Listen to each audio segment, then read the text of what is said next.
Hey guys, so if you've been following us for a while, you probably remember back in March when we went into our first lockdown, we decided to start reviewing and cooking foods around the world.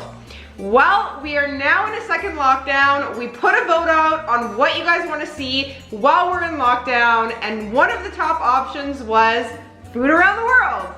So in today's video, we are going to take you back to where my parents are from, to the island of Cyprus.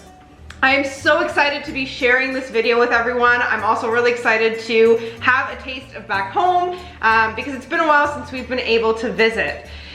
Now, before we jump right into the food, which I'm sure Andy is dying to do, if you like our content and you want to see more of it, don't forget to hit that subscribe button, give us a big thumbs up on this video, and hit that bell to get notified of all of our future videos. All right, I think it's time to eat.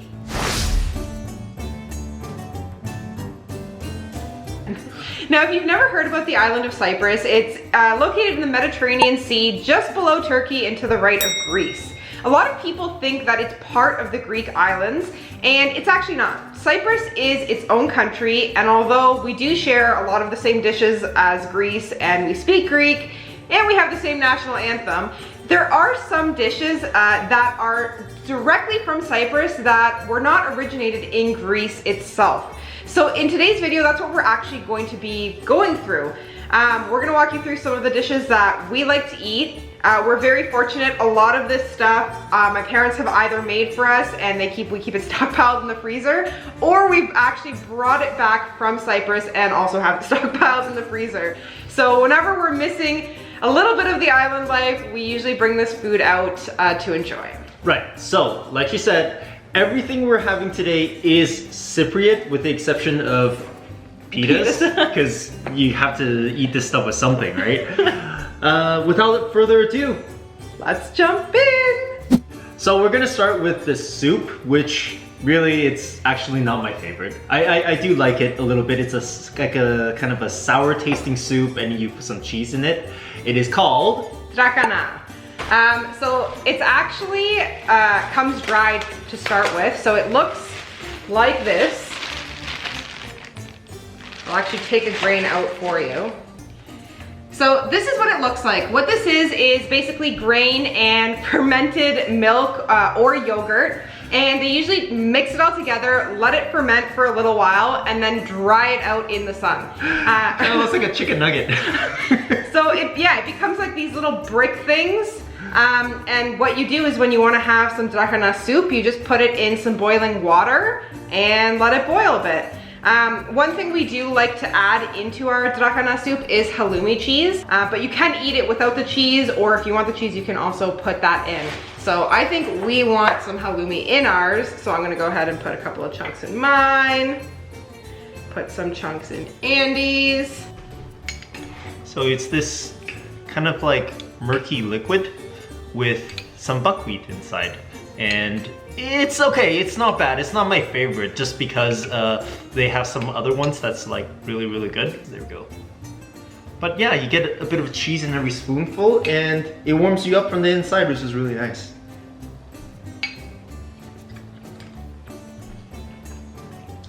Now, it is a lot different if you're used to North American soups because, as Andy mentioned, it does have a sour taste because it is fermented milk or yogurt, but it's still pretty good and it's pretty filling.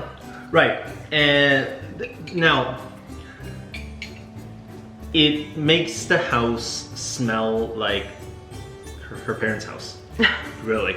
This is one of my mom's favorite soups. Right, and she makes it all the time. It makes the house smell like her house, and that's kind of nice and comforting. Okay, food number 2. Since we just added some in there, let's talk about the cheese. Nom nom nom. This is halloumi. The way I would describe it is kind of like Greek mozzarella. It's an interesting description. It's a fresh cheese, just like mozzarella, very stringy, and it holds really well in a pan when you heat it up. It does not, it basically doesn't, it has a really high melting point. So you can put it in a pan and it'll get soft, but it won't melt.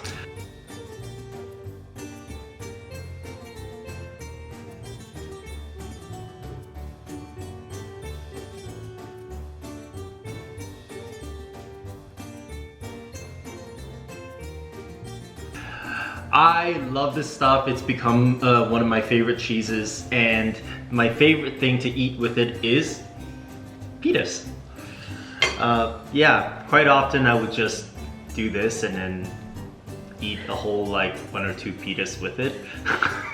Now, halloumi is used just like that, like Andy showed, like on a pita. You can also eat it in a halloumi sandwich, usually with tomato and cucumber.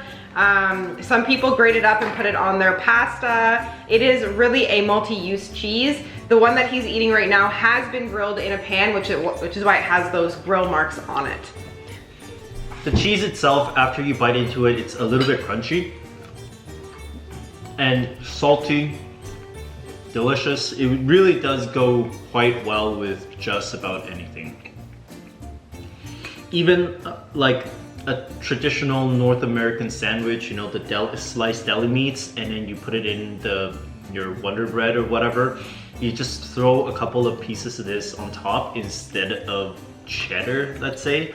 You just like oomph it up a little. I love it.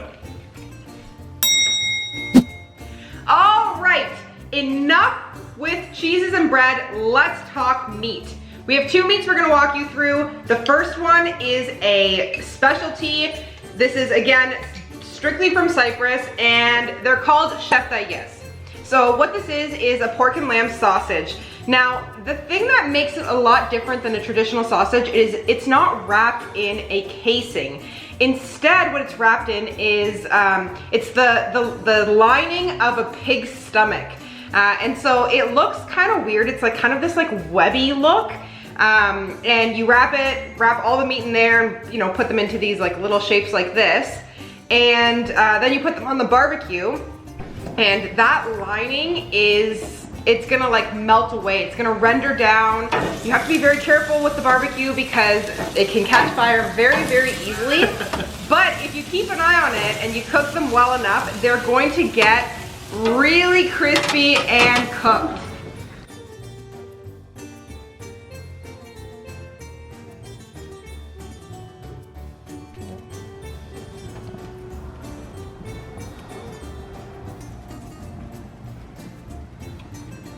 Typically, we eat this similar to how we eat souvlaki. Usually in my family, if my parents make souvlaki, they're also making a side of Sheftalia. So you eat it like with pita bread, salads, tzatziki, and lemon on top, and they are mwah, to die for. So go ahead, Andy. I'm gonna pick a really good one. Oh yeah. Oh yeah, this is your like award-winning one right here. They do come out looking a little bit burnt, but it's not burnt. And it's crispy. It's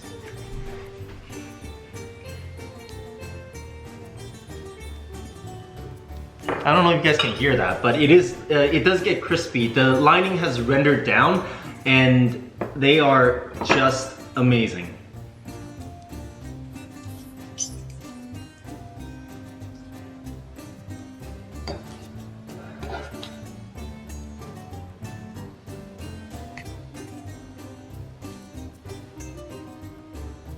Cheers.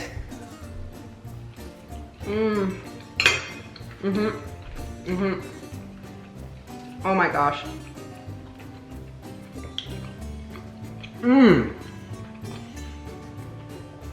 It honestly just melts in your mouth.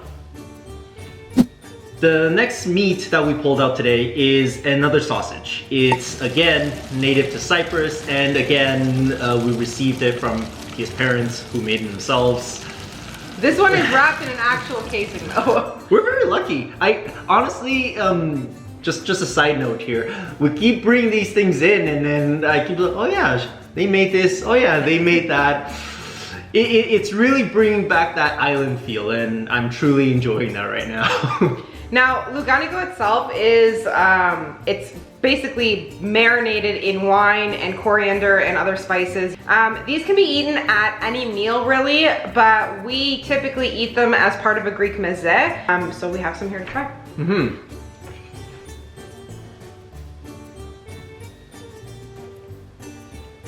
How is it? Good? Gotta be very careful with these. Her parents do a really, really good job with the fat to meat ratio. Otherwise it can get really grainy. So after a lifetime of making it, I guess they've like really nailed it. Now that we've gone through our entire kind of dinner meal, it's time to talk about desserts and drinks, both alcoholic and non-alcoholic. We need something to wash all that goodies down with. Now, Andy's gonna try one of the drinks, I'm gonna do one of the other ones, because if we mix everything we just ate and both of those things, it's just gonna be really disgusting. Yeah, that would be bad news, because what I'm gonna have is a alcoholic drink. It is it's called Zivania, and it is basically a moonshiny, high percentage alcohol, and you put it in a shot glass. And I will never drink it. It is very, very strong. It is not for the faint of heart. You have to really like alcohol to like Zivania. Okay, so it comes out clear like this, and I don't know, these guys always say that it smells like rubbing alcohol, but this is made with the stuff that's left over from making wine. So it's made out of grapes. It's redistilled again, and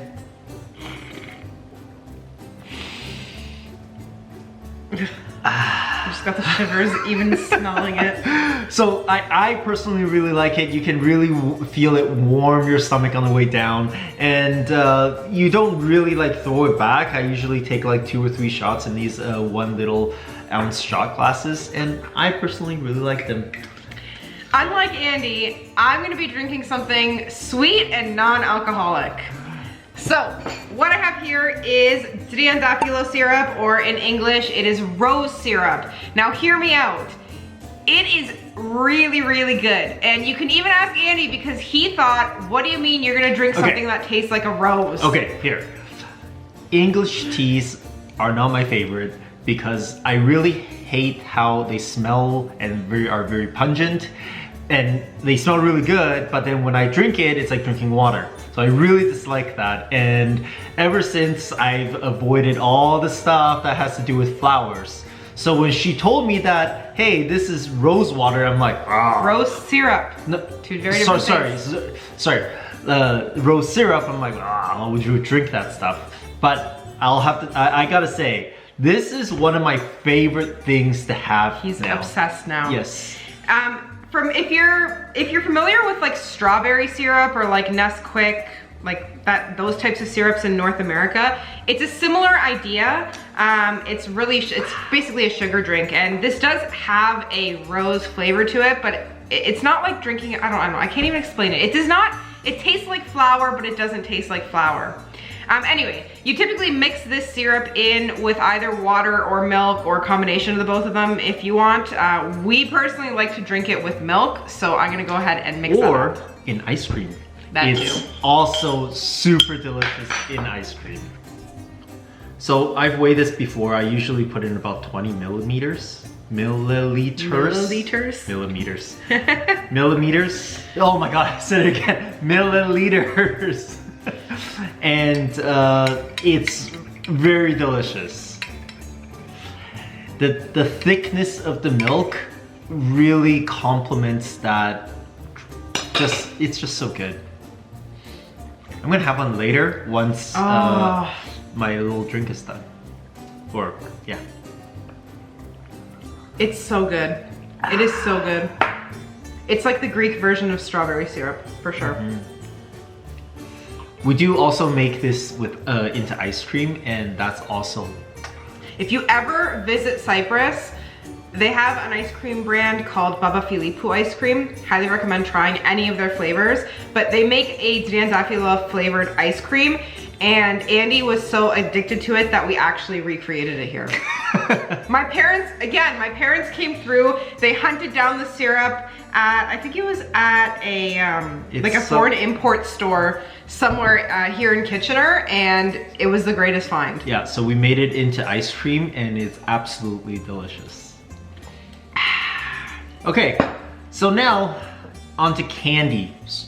Candy? Dessert. Dessert? You actually typically eat these when you drink Zivania or other alcohols. Well, there you go. Okay, you want to explain what this is? Okay, so here we have what's called Shoushoukos. And we cut it up into small pieces already.